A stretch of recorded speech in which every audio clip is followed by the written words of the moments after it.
an opportunity to allow him to I speak wouldn't to make that Jacqui. connection. I wouldn't make that connection. Okay. Great. I just want to clarify one of your earlier answers.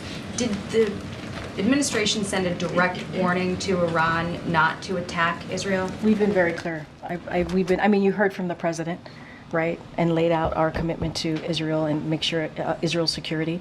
That continues. And so we've had those conversations. I'm just not going to go into back and forth publicly.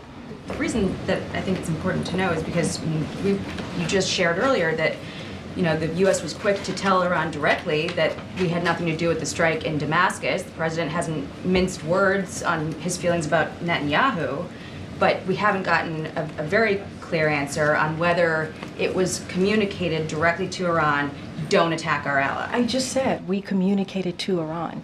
I just said that. I said we're not going to go into a public back and forth on this. But I said we communicated to Iran, and we said had no involvement. That's what I said, right, in the strike in Damascus, and warned Iran.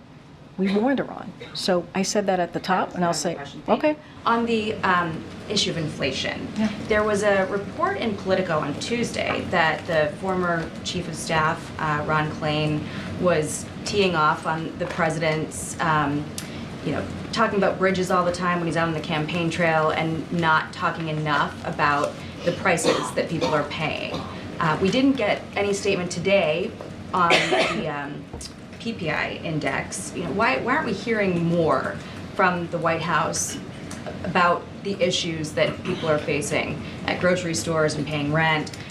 I mean, the State of the Union, the president made very clear about what he understands what the Americans are facing.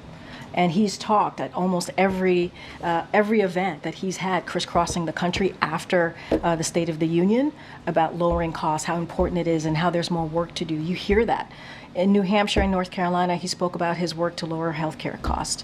In Las Vegas, he discussed his plan to build and renovate 2 million homes to lower housing costs. In Madison, he announced his student debt relief plan. He also spoke with Senator Sanders just last week about his progress lowering costs for prescription drugs and inhalers. This week, he spoke about plans to lower costs for child care, home health care, elder care. He talks about lowering costs almost every event. I just laid out the events that he did in March and in early April about how he's making sure that the number one economic concerns that Americans have are lowering costs. And just like Ron said this. He said that the president has been, he believes in what the president has been doing in crisscrossing the country and talking about the State of the Union and talking about how we're going to continue to cut costs for Americans and making sure that we do not give big tax giveaways to corporations. That's what Republicans are talking about. They put out their budget, and their budget is to cut Social Security, Medicare,